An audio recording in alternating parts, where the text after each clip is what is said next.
My name is Dr. Cassie Majestic, and I am a clinical psychologist. I have a private practice in Davis, California, and in my practice, I specialize in assessing for neurodevelopmental disorders, including autism spectrum disorder and intellectual disabilities specifically. Today, I'm going to talk to you a little bit about autism spectrum disorder and give you just a brief overview of what the diagnosis is and when you should seek additional assessment or consultation.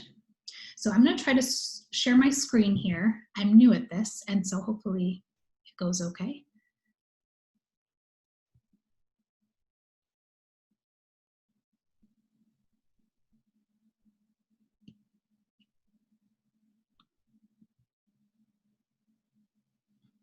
Great, I think we're doing it. Okay, so again, my name is Cassie Majestic, and I'm a psychologist here to talk to you about autism. Here's the outline of what we're going to talk about today. We're going to start with what autism is. We're going to discuss when you should seek consultation, more specifically what autism looks like across the lifespan so that you can identify red flags on your own and seek help and assessment. We're going to go talk about who you should go to for help when there are concerns. A brief overview of intervention that will be available to you if your child does get a diagnosis of autism, and then one resource that you should look at if you have concerns after hearing this information. So let's start with what is autism. Autism is defined in sort of two main buckets, is like what I like to tell people. The first bucket we look at is social communication deficits. And then the second bucket is what we call restricted or repetitive patterns of behavior. And we're going to talk about both of those things today. First, on this slide, you'll see this bucket, and that's social communication deficits. The social communication deficits of autism are defined in three ways. The first way is social emotional reciprocity, and that is what looks like social overtures and social responses. So how a person is initiating a social interaction and how they're responding to social interactions. Concerns in those areas are going to look a little bit different across the lifespan, so we'll talk about more specifics about that in a bit. But in general, we're looking at the quality of social overtures and responses as well as the frequency. Additionally, in this area of reciprocity, we look at conversational proficiency, this ability to have a back and forth, easy flow to conversations. The next thing in this area is nonverbal communication. And nonverbal communication is sort of classically thought of with autism in regards to eye contact. And eye contact is something important that we look at with autism, but it's not the only form of nonverbal communication that we're looking at. In addition to eye contact, we're looking at gesture use as well as affect. Are there facial expressions meeting and matching the emotional experiences that they're having internally? The last thing in the social communication deficits category includes friendships or relationship skills as well as play skills. With regards to friendships, early on specifically, but throughout the lifespan, we're looking at interest in peers and interest in friendships, as well as the ability to make and keep friends. Lastly, with regards to play skills, we want to see that they have a creative, imaginary, and pretend play early on in that sort of preschool age range is when that should start. They should be able to engage in that type of play, but also include and incorporate others in that type of play. So that's the first bucket that we were talking about. This second bucket over here is the restricted and repetitive patterns of behavior. Those things include 4 different areas, but as you can see that I have noted at the bottom of this slide, only 2 of those areas or symptoms in those categories are required in order to meet criteria for the diagnosis of autism. The 4 areas are stereotyped and repetitive motor movements, stereotyped and repetitive use of objects, or stereotyped and repetitive speech patterns. Sometimes this can be a little bit confusing the way that it's phrased, and so I'll go into more specifics about how those things look across the lifespan here in a minute. The next category with this in this bucket is rigidity, and the rigidity can be with regards to transitioning between activities or environments. So a kiddo will have a difficult time moving from one activity to another, or when the routine changes, or when plans change. That can be a very difficult thing for these kids, some of these kiddos. Another area is obsessions, or what we call perseverative interests. And then the last area is sensory processing differences. So that can be hyper or hypo, reactivity to sensory input. It can also include unusual sensory interests, like licking things, sniffing things, or what we call visual inspection, looking at things sort of close up from different angles. So when we look at autism, it's the combination of those two buckets that creates the diagnosis. Concerns in neither one of those categories alone are not sufficient to meet criteria. It's both of those buckets combined. When we're looking at what a diagnosis actually looks like, there are many things to consider. So you may have heard that recently we've gone through sort of a change in the diagnosis of autism, probably in the last 5 years or so. We used to have what's called Asperger's disorder, pervasive developmental disorder, not otherwise specified, or PDD-NOS, and autistic disorder. Now we've undergone a change and we have sort of one umbrella diagnosis that includes all of those classifications, and it's referred to as autism spectrum disorder. When we diagnose autism, we look at different specifiers as well. The specifiers include with or without deficits in intellectual impairment and in deficits in language and intellect. So when we look at those specifiers, we also rate severity, level 1, level 2, and level 3, which is kind of like saying mild, moderate, and severe. When we rate severity, we look at severity ratings in both of those buckets separately. So for example, a diagnosis of autism might look like this: autism spectrum disorder with accompanying deficits in language and without accompanying deficits in intellect. Level 1 social communication and level 2 restricted repetitive behaviors. This is just one example of what an autism diagnosis might look like. Of course, it's going to vary depending on the child or the person sitting in front of you, and depending on what they exhibit throughout the duration of the assessment process. So now that we know just a little bit, a brief overview of what autism is, you probably want to know when you should seek consultation. This is the slide that I was referring to with regards to how autism looks differently across the lifespan. And so we're going to get into a little bit more specifics about each of those buckets here, because again, it does look differently in a 2-year-old than in a 5-year-old, than in a 10-year-old, than in a 23-year-old. And so I'm going to give an overview of how it might look differently in different ages. You should also know that autism looks different depending on the person that's at the assessment. And so one of the things we say in our field is, if you've seen a person with autism, you've seen a person with autism, and that's because it looks differently depending on the person. So when you're looking at the early intervention age range, this is a very important age when it comes to the diagnosis of autism. And the reason for that is because intervention can be really helpful in these early years, specifically starting in under age 5 in terms of long-term prognosis. So it's really important that we sort of capture these assessments and these diagnoses early if it's possible. Early intervention years are generally referred to as 0 to 3 years of age. And we're going to look at both of those buckets that we talked about. Most of these bullet points here include this bucket over here, the social communication bucket, because that's sort of the meat and potatoes of the diagnosis, really. And so we're going to go through a little bit more details about how social communication deficits present themselves in the early intervention years.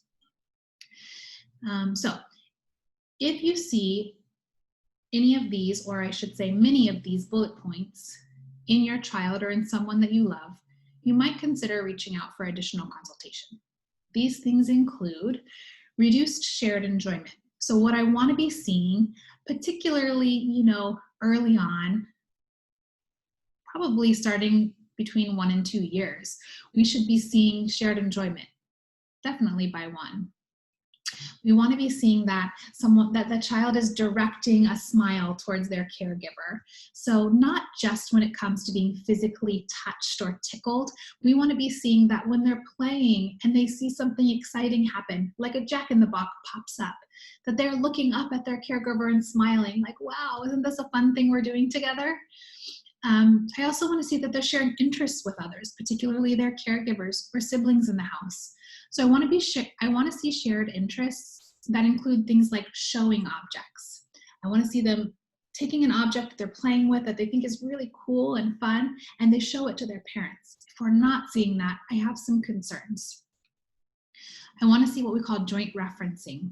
So that's while they're playing, I want to see them looking up, or even reading a book, looking up and referencing their parent while they're playing instead of just focusing on the object. If we're not seeing them pointing out items of interest or sharing pride, those things are also concerns. So when they're outside and they see an airplane, I want to see them pointing and looking at you and looking back at the airplane, like as if they're saying, hey, look at this cool thing I found. And I want to see them sharing pride. So when they've done something they're proud of, when they've made an accomplishment, that they're looking up at their caregiver as if they're saying, hey, look what I did. Let's share this pride together. Okay, the next thing that is a concern to me is if at this age they're not responding to their name when called. So with at least 80% of the time, I want to see them looking up at the person who's calling their name. I also want to see them responding to directions when given. So if you say, hey, can you get me your diaper? That they acknowledge you by going and following the directions. Sometimes what we see in kiddos who have autism at this age range is that they have what we call reduced instructional control, which means that when you ask them to do something, they're sort of doing things on their own terms. Again, you might see some of these things in typically developing children as well. I know I've experienced this in my house. But what we see is that generally when we have a compilation of all of these symptoms, that's when we start to get concerned. The other thing I included on this bullet point is participation in group activities. And the reason this is important is because often, not always, often by 2 to 3 years old, some of these kiddos are having experience in a preschool setting or a play group of some kind. And what I want to see is that once they have had enough time in their preschool play group setting to know the routine of maybe circle time or some kind of a structured group activity, that initially they might struggle with participating and sitting for those activities, but after a period of time, by the end of the preschool year, for example, they should have the capacity to have some sitting without adult prompting to participate in a group activity like that. I start to get concerned when I hear that during circle time, kiddos usually between around age 3 is when I start to get concerned. 3 to 5 years old are just kind of wandering and doing their own thing instead of participating appropriately. Okay, the next bullet point is limited requesting. And so what we often see with kiddos who are on the spectrum in this age range, that they are not often requesting appropriately. So instead, they're attempting to acquire an object independently instead of saying, requesting that you get the snack by pointing at it or something like that.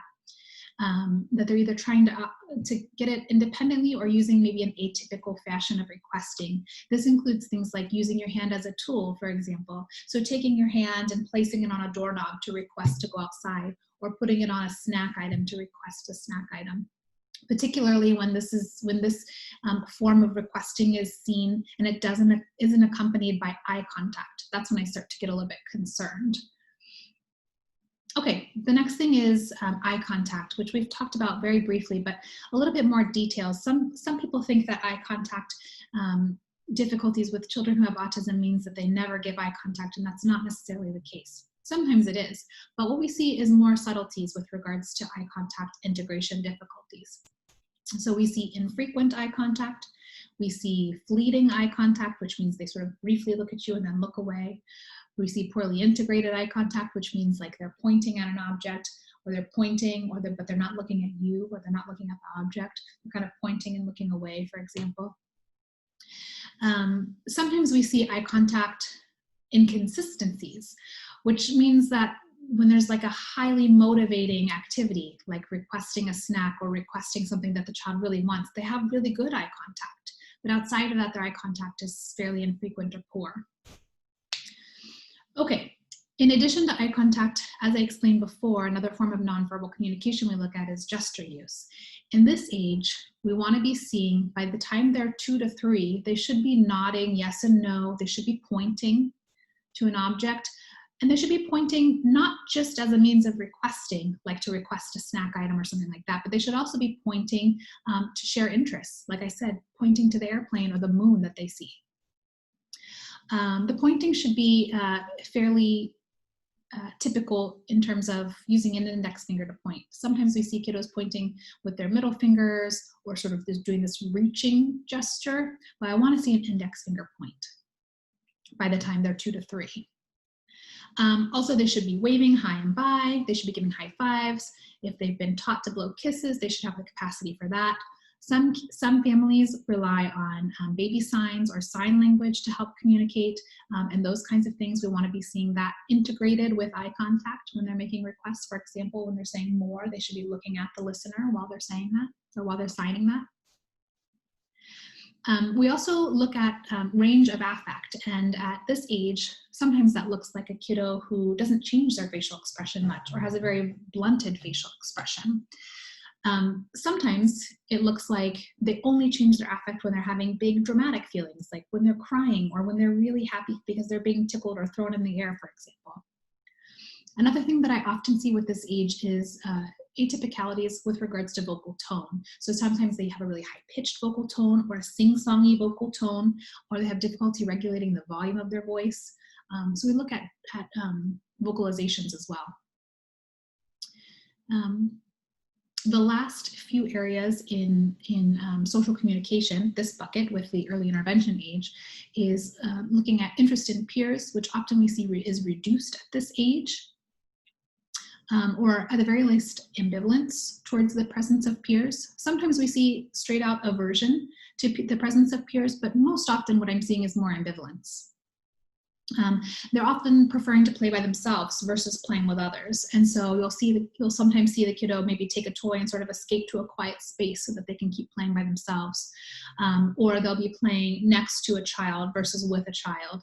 I don't expect kids under 2 to be engaging in interactive play. And really even up to 3, if they're not doing truly pure or interactive play, it's less concerning to me, but they should be engaging in at least cooperative play and not just parallel play. So parallel play is when they're playing next to but not with a child. By the time they're 3, I want to see at least cooperative play skills, so building a tower together, engaging in maybe a game of chase or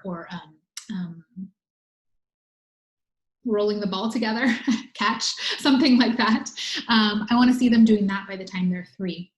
Hopefully they have at least some emerging interactive play skills as well around the time that they're 3. But full-on interactive play isn't more appropriate until age 4 or 5 or so. The way that they're playing is also important, the way they're playing with the toys. So for example, we want to see, at the very least, we want to see functional play. So functionally using the objects the way they're intended to, rolling a car, for example, taking a sip from a toy cup, or if there's a toy phone, putting the toy phone to their ear, that's a functional play. But we also want to see, by the time they're 3, at least some emerging pretend play skills or imaginative play skills. So we should see, hopefully, them feeding a baby doll or rocking a baby doll or giving it a bottle, for example. Maybe pretending to have a tea party or pretending to be an animal or a superhero or something like that. We should see some emerging pretend play skills, and hopefully we start to see them doing that with other kids, where they're both superheroes together. So that's this bucket. Again, sort of the most important bucket when we look at autism, but we're also going to look at these repetitive behaviors because they also look different across the lifespan. And in the early intervention years, we see repetitive non-functional play some of the time. And this is some of the more classically considered symptoms of autism. So things like lining up their toys without functionally playing with them, or repetitively lining up cars or blocks or food across the table. Some kids line up shoes or rocks, something like that. We also see stacking, repetitive stacking, or categorizing toys by color, shape, size, without playing with them. They're just categorizing them over and over again. We see repetitive throwing of objects. We see repetitive, like, putting in a bucket, dumping it out, putting in, dumping it out. Again, in the early years, like around 1 or so, that is a common and appropriate way of playing. But when you get to the 2 and 3 years, we want to see more functional play, not just dumping over and over again. And then sometimes kids spin items as well. So like maybe putting a car on the table upside down and just spinning them, or spinning the wheels of a car repeatedly. We also see repetitive speech patterns.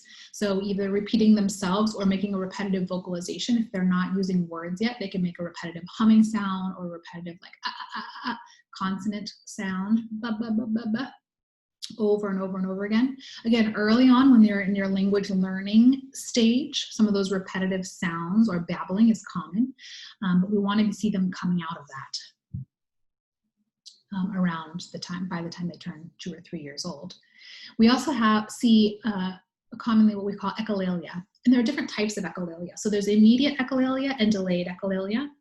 Immediate echolalia is when you sort of like parrot someone's speech. So if you were, as a parent, were to say, "How was your day?"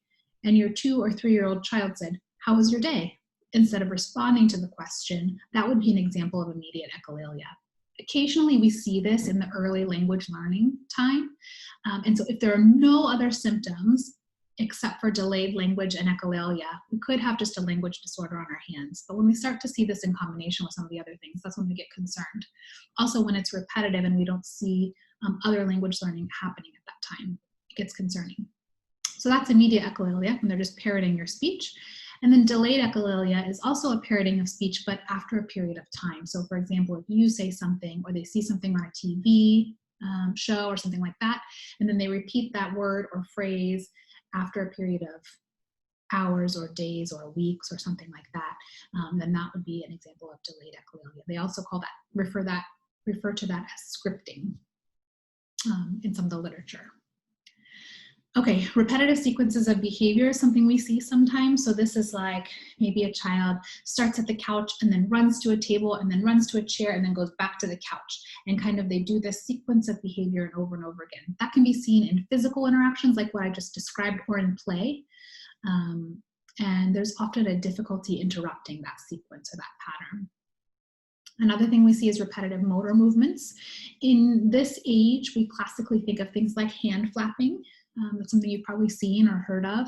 We also see repetitive spinning and walking on their toes. There's lots of other repetitive motor movements that are seen, like maybe mouth posturing, kind of just repeatedly opening their mouth, or body tensing.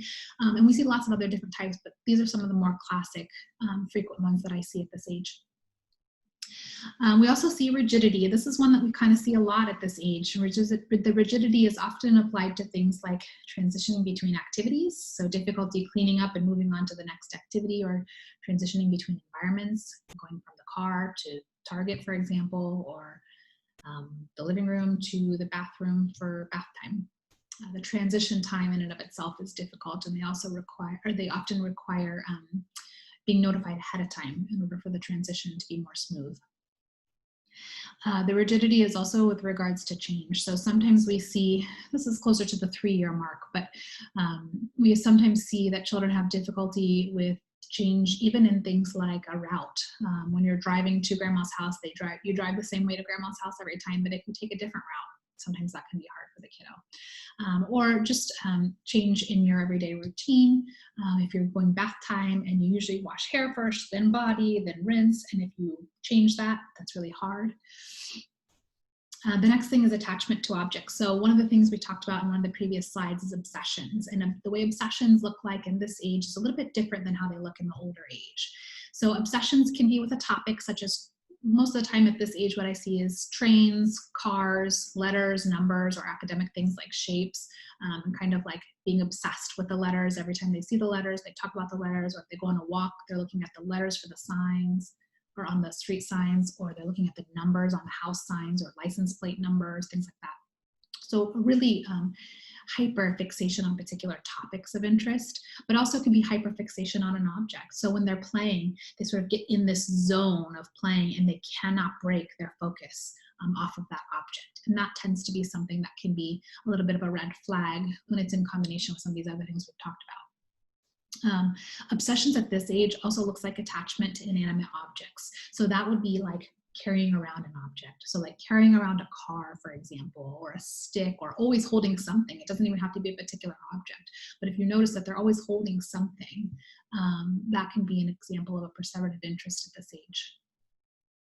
And then the last thing that we look at is sensory processing differences, once again. And so this includes things like sensory aversion to sound or touch, textures, clothing preferences, not liking when they get their hair cut or their nails cut or their teeth brushed, or sensory seeking. So they're seeking out that sensory input by being in constant motion, climbing, going upside down, craving touch or squeezes.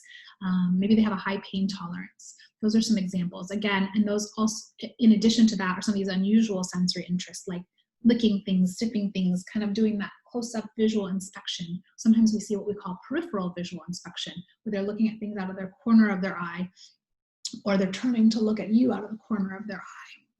That's usually a sensory seeking behavior. So that's the early intervention years. And when you start seeing some of these things that we've talked about, you might think, maybe I should seek some additional consultation or assessment in order to help my kiddo. When they get into the elementary school years, things start to look a little bit different when it comes to autism. Again, we're going to go through these two buckets. Most of the things here, as I said, are in this first social communication realm, and then we'll look at the repetitive behaviors realm. At the end of this slide, you can see my last bullet point. The point is that symptoms must start in the early developmental period. And so what we don't see is that children who turn 10 suddenly become autistic. That's not something that we see. Autism is a neurodevelopmental disorder, so it is in the way that your brain is wired. And so we start to see these symptoms, and in order to meet diagnostic criteria, you have to have examples of these symptoms starting in the early developmental period. Usually, we start seeing these symptoms very early on with the sort of gold standard psychological assessment that's used for autism called the ADOS-2, the second version. It's a play-based assessment, and you can administer that exam as early as age 12 months. Usually in my practice, I don't see kids before 18 months, but most of the time, when I'm seeing kids, they're usually between 2 and 3 years in that early intervention in time. So we should see symptoms starting in that age, but sometimes when there's a mild presentation of autism, symptoms don't seem to really become impactful or prevalent until like 4, 5, 6 or so. But we shouldn't hear about no symptoms and completely typical development until they turn 7 or 8 or 10. That's just not autism. Okay, so in elementary school years, when we look at reciprocity, so before, remember we were talking about response to name, response to directions, making appropriate requests or functional requesting. That's what we were talking about in the early intervention years. In elementary school years, reciprocity looks a little bit different. So we should still see some sharing of interests, but we should see, mostly we're looking at assessing conversational proficiency at this age. So we're looking at the ability to turn take during conversation. We're looking at whether a person is interrupting frequently and not allowing another person to speak, not picking up on those social cues that there's a back and forth flow, that we each have a part in this conversation. When we see difficulties with responding to questions in a socially appropriate manner, we start to get, maybe some concern about autism. This includes things like responding to questions in a very short or blunted manner. So just saying yes or no to the question without elaborating, or offering just maybe a phrase or a sentence without elaborating. We want to see some spontaneous offering of more information as a means of initiating a longer conversation instead of shutting the conversation down by just answering the question. Sometimes we also see kiddos with autism starting in these years, to be more sort of self-focused in their conversations, meaning that they're not asking about others' experiences or interests or thoughts about matters. And they're not aware that this is something that they should be doing. And then often we see tangential or sort of confusing comments during conversation. And so sometimes you leave the conversation thinking like, what were they talking about that for? Or what did that have to do with what we were talking about? And sometimes I do this. Sometimes we all do these kinds of things. And so it's not a matter of whether or not it's ever happened, because we all do these things sometimes. It's a pattern of behavior that we're looking for that tends to be interruptive in terms of relationships. Okay, in addition to conversational proficiency, we're looking at some of that nonverbal communication like I talked about before. The eye contact deficiencies are similar to what we would see in early intervention years, although they start to get a little bit better during these years because parents have been prompting them or teachers have been prompting them, look at me, look at me, look at me for several years by this point. So they start to get a little bit more subtle in terms of the deficiencies in eye contact, but they're still there. We also look at reduced frequency of gesture use, similar to what we looked in the early intervention years, but it's going to look different. So in early intervention years, we were looking at more informational gestures like nodding, shrugging, waving, giving high fives, pointing, those kinds of things. They should still be doing those things at this age, so we are looking at that. But more frequently, we're looking at emphatic gesture use. So like what I've been doing here when I'm talking with my hands while I'm talking, they don't have to be overly exaggerated with that, but we should be seeing some emphatic gesture use in their conversations. But we should also be looking at descriptive gestures, and descriptive gestures should be spontaneous and well integrated and include things like describing things with your hands while you're talking. So when you're saying that something's big, you're showing me with your hands that something's big. Again, these things don't happen every single time a child says the word big, they should be doing this. That's not necessarily the way it is, but we should see the emergence of descriptive gestures in elementary school years. And if we're not, then we wonder why not. Okay, we're looking at this last area of social communication, which is relationships and play. Oh, no, sorry. We're looking at social cues. We're still on nonverbals.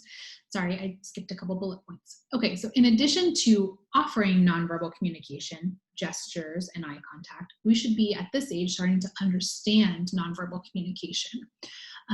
So that is things like kids who have autism sometimes and often have difficulty picking up on nonverbal cues and have difficulty picking up on things like sarcasm and when they're being teased or bullied. And this is the reason really why many children with autism can be the victims of bullies, because they're not aware and they're not in touch with what's going on and the fact that they are being bullied and teased.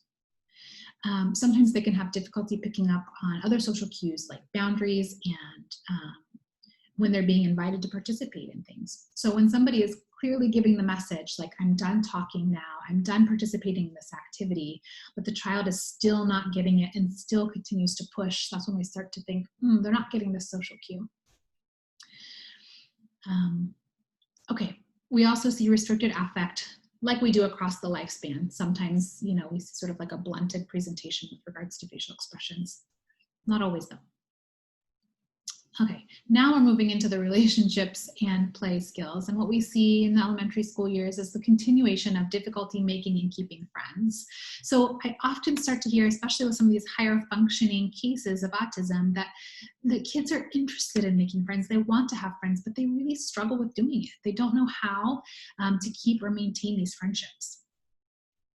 They also struggle understanding relationships and having insight into relationships, and understanding the emotional experiences of others. We see especially the early elementary years, a continuation of the playing alone versus playing with others preference, but not always. Sometimes they play with others, but they tend to be fairly rigid in the way that they play. So they're having difficulty being flexible, following other people's ideas in play, and that they're pretty clear that this is the way we play, and they struggle if other children don't join them and play the way they want to. Again, I want to emphasize, based on my own personal experience, that sometimes typically developing kiddos play this way too and can be rigid in play. Again, it is a combination of all of these things that creates the diagnosis, not one particular thing here and there.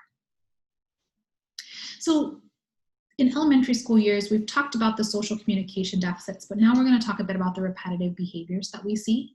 And this is just a very brief overview I'm trying to give you. So this is not a comprehensive list of all the examples of a person who has autism and the repetitive or restricted patterns of behaviors that they show.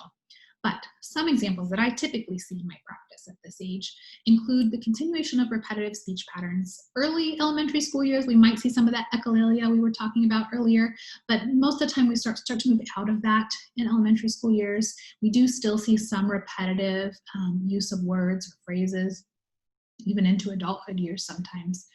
More often we see something called formalized speech, so they're speaking in a very formal or more mature manner than what you would expect for their age.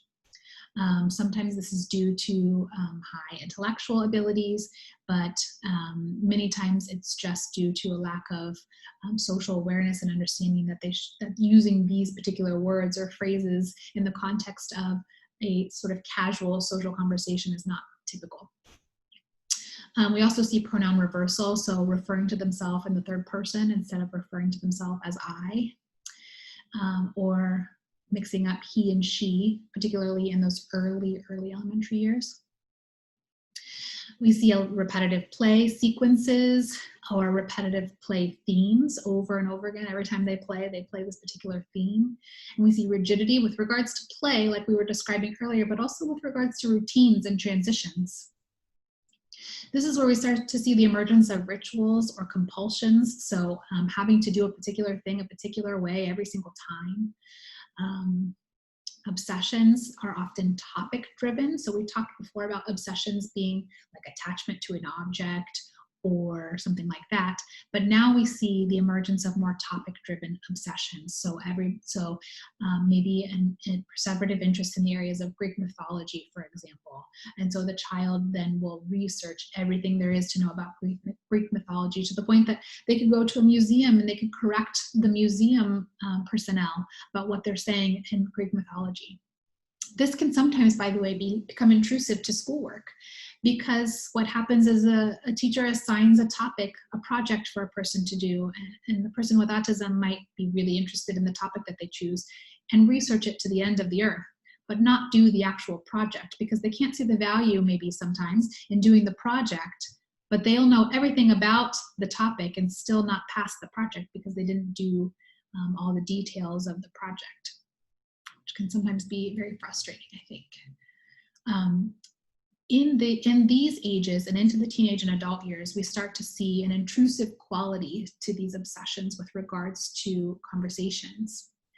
What I mean by this is that their obsessions become not just something that they research or play with repetitively, but things that become intrusive in your talking with them. So for example, if a person is obsessed with lighthouses, maybe, for example, or penguins, every question that you ask them or everything that you talk about, not everything, maybe almost everything, comes back to lighthouses or foghorns that are on lighthouses, or ships that are looking for the light that comes from a lighthouse. So everything comes back to this particular topic, and it can be sometimes very difficult to try to pull them away from that topic in conversations as well. Okay, and then of course we have the sensory processing differences that we have that started in early childhood and sort of just go the lifespan. The last age range that I'm going to talk to you about is the teenage and adult years. And I'm going to talk very briefly about these because most of what I think the people who are viewing this presentation is going to be concerned about is more childhood years. But there are teenagers and adults who have autism as well. Autism is a diagnosis that starts in the early developmental period, as I've said before, but it spans the entire lifespan. It's not something that goes away most of the time. In fact, research shows that about 1% of the time does a person have a diagnosis of autism that drops off. So it's very rare for somebody to have this diagnosis and for it to go away. Though I should say it will change with regards to severity over time, hopefully reducing with severity as they age, depending on the intervention and the flexibility to receiving the intervention. Having said that, teenagers and adults also have autism, and the symptoms are similar to what we just sort of discussed in elementary school years. However, it's sometimes difficult to acknowledge them or to see them because teenagers and adults have had a long enough time living in society that many of them have learned to mask many of the symptoms and camouflage the symptoms.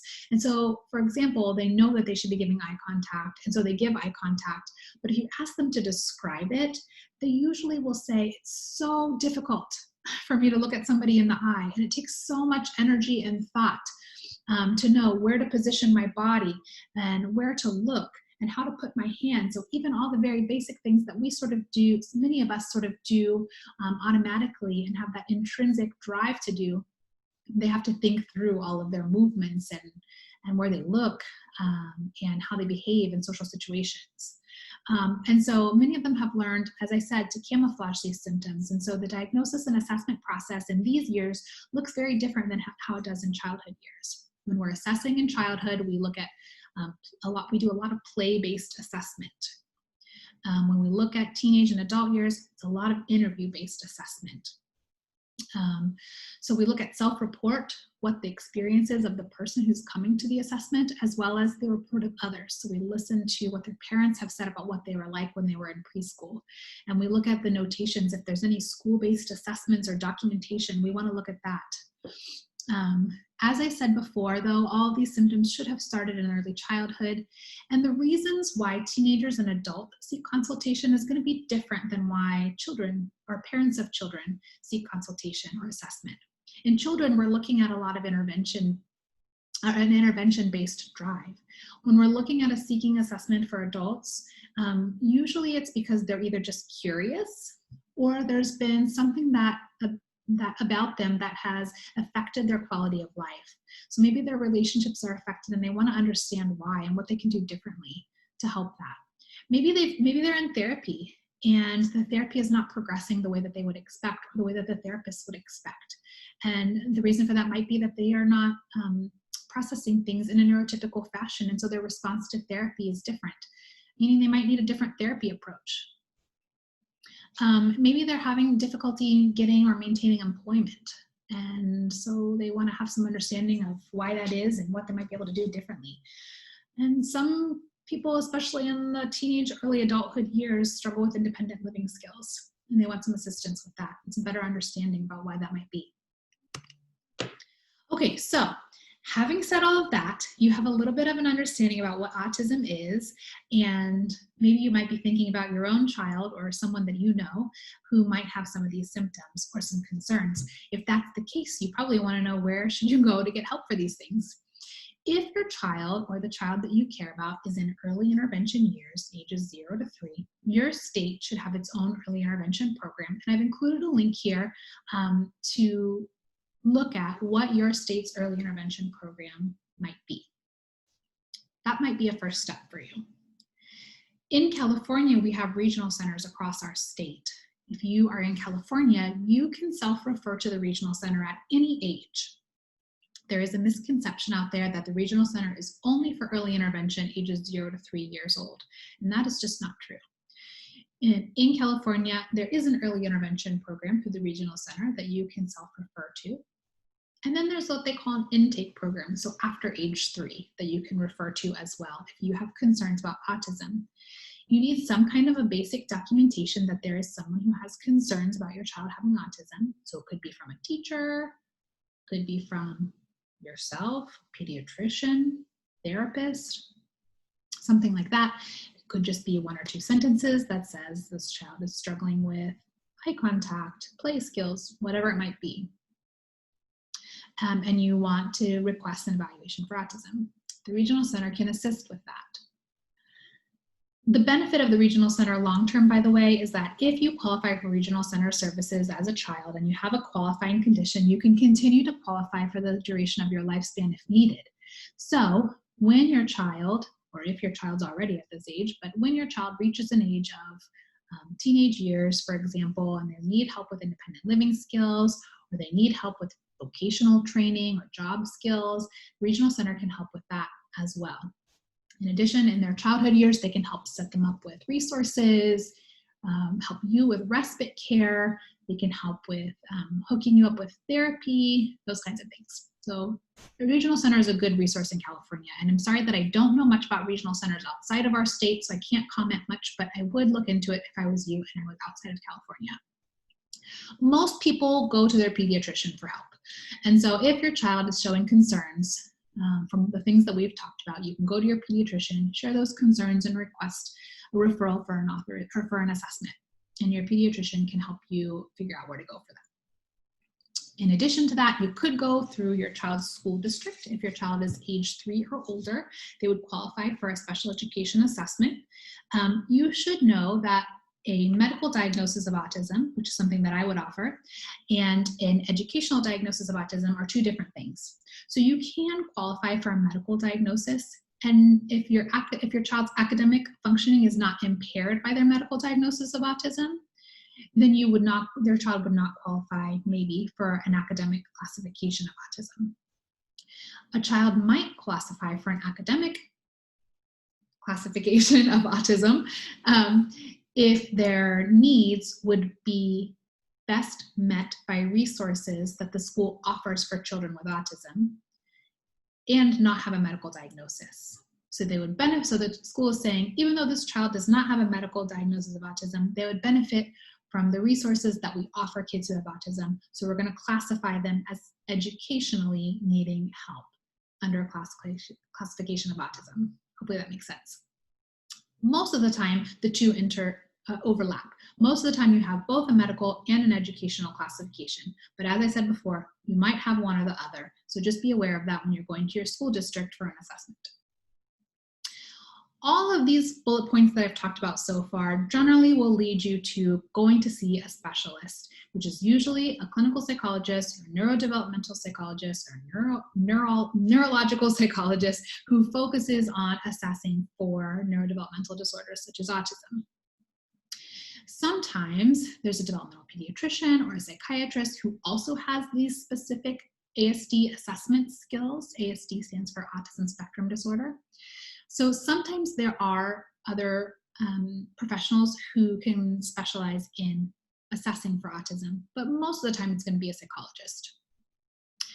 Sometimes your pediatrician might refer you to a neurologist or a developmental pediatrician or somebody else who might within 15 minutes say, your child has autism.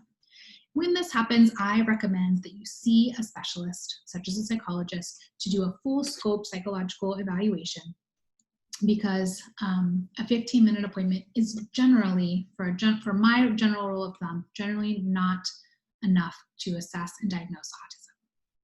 Usually the appointments are fairly lengthy. Okay, I'm not going to go into details about intervention because that's not really the point of this training. However, I wanted to give you just a brief overview of what might be available to your child if they receive a diagnosis of autism, that there is intervention and therapy available. The main one is called ABA, or Applied Behavior Analysis. This is the evidence-based approach to intervening with a child who has autism, particularly in those younger years. There's different types of ABA, and if your child gets diagnosed with autism, then I recommend researching the different types of ABA before you choose a provider. Some are in home, some are at a center, and so I would recommend finding out what works best for your family. My general rule of thumb is to not prescribe what's called discrete trial training, which was the more classical version of ABA. I generally recommend more naturalistic approaches, something like the Early Start Denver model, but I'll let you look into those more if you need to. In addition to ABA, I often recommend things like speech therapy and occupational therapy for kiddos. The occupational therapy piece often comes for children who have sensory processing differences. As children get a little bit older, there's social skill groups that are available. Sometimes that includes other people with autism, and sometimes it includes people who just have social skills deficits that aren't necessarily autistic. But all of those people in the group together can be beneficial. When you're in primary school, as I said before, you can seek out an IEP or an individualized education plan from your school district. That's for ages 3 and up. When you get to college, there's also assistance available in the school setting, and that's usually through something like a Center for Students with Disabilities. And so you can go there and get assistance as well. Teenage and early adult years, even throughout adult years if needed, there's vocational training that's usually available. In our state, in California, you can get that through the Department of Rehab. So you might look if there's something similar to that in your own state. And then lastly, well, pretty much lastly, that you can get therapy for children or teenagers or adults who have other mental health symptoms or conditions that can sometimes be associated with autism. Things like anxiety or depression, like the rest of us get those kinds of symptoms. People with autism also get those symptoms. And so you want to look for a therapist who has some experience treating people who have neurodiversity in the way that they think. The last thing I have here is SSI income. You should just be aware that at least through the state of California, you can apply for state disability if your child has a diagnosis of autism, because you might have to take some time off of work in order to ensure that your child is getting all the intervention that they need. And so that's something to look into as well. Okay, when you become concerned after hearing all of this, if you think, man, I think I need to look into this a little bit more, there's a website called autismspeaks.org that I would recommend to you. In the event that you see some of these things that we've talked about, there's a tool on that website called the MChat.